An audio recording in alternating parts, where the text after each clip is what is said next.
Today we're talking about why you might want to consider switching your traditional dirt garden paths to wood chip paths just like these. Let's get into it. One of the reasons you might want to consider doing this is drainage. Wood chips are very permeable, while some soils aren't. And this is actually one of the primary reasons why I'm taking on this project. My soils have a lot of clay in them, they've been compacted over time, and I'm getting pooling water in the pathways, and some of it is actually running off the beds. I want to create a more permeable area for water to penetrate into the soil to save all the rain that we do get, because it doesn't rain that much at all. Compaction is another very real reason to do this. If you're seeing poor growth at the edge of your beds, then it could be due to compaction in your walkways. After all, they're paths, you walk in them, you're compacting that soil. When roots hit a compaction layer, they don't like it, they tend to bounce off.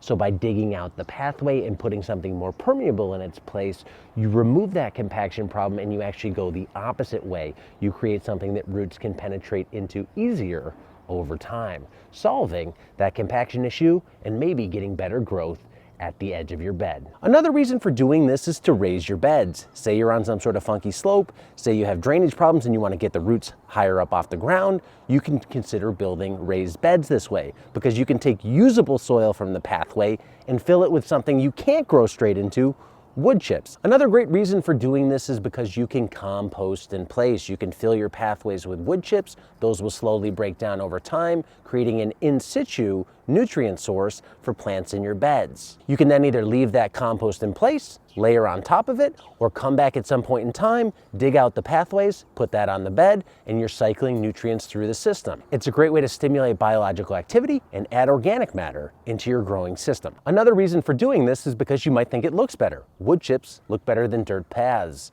You might say I'm a garden snob, but maybe I am, and I think the wood chips look a little better.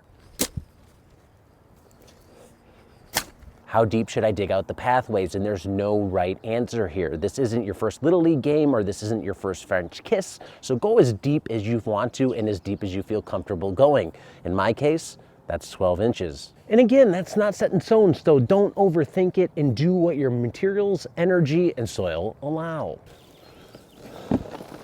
But damn, that looks like a lot of work to dig out those pathways and put all those wood chips in there. And you're absolutely right. And if you're the person who's thinking that this is an intense job, one that's probably too hard, you're probably the exact person that needs to be doing it. So get off your butt, stop watching the video, get out of your comfort zone and lean into the challenge a little bit. Lean into the uncomfortable zone and, maybe you'll change your life along the way. What's the maintenance look like in this system?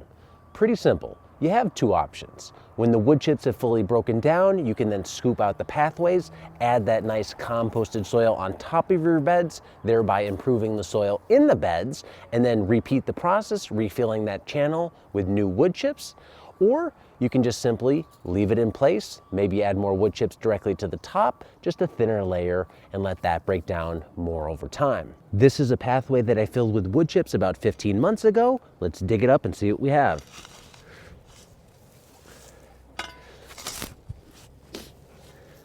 So as you can see, over the last 15 months, the wood chips are gone. They've turned into some nice, great looking soil. How long is it going to take the wood chips to break down in the pathways? That depends on a lot of factors. What type of wood chips are you starting with? How fine or how coarse are those wood chips? What's your climate like? What's your temperature like? How much moisture are you putting into your beds? All those factors can really affect how long it's going to take the wood chips to decompose, but I think it's a safe bet to say that they're going to take at least 6 to 12 months to break down, possibly longer, given where you're located. In terms of all the gardening projects that you could do, is this a must-have? Probably not. Unless you have a huge drainage problem, I don't think this is going to be a huge win at the end of the day, but overall I think it's a net positive. So if you have the desire, if you want a good workout, if you enjoy the look of this, if it makes you feel good, after all, that's what gardening should be about at the end of the day anyway, then do it. There's no science here, and sometimes the science is just, hey, I did it, it looks awesome, and I'm proud of it. Remember, not everything has to have science behind it or proven results. If the only results at the end of the day are that you like it and you're proud that you did it, then that's a win. So get out there, get gardening, and as always, be nice, be thankful, and do the work.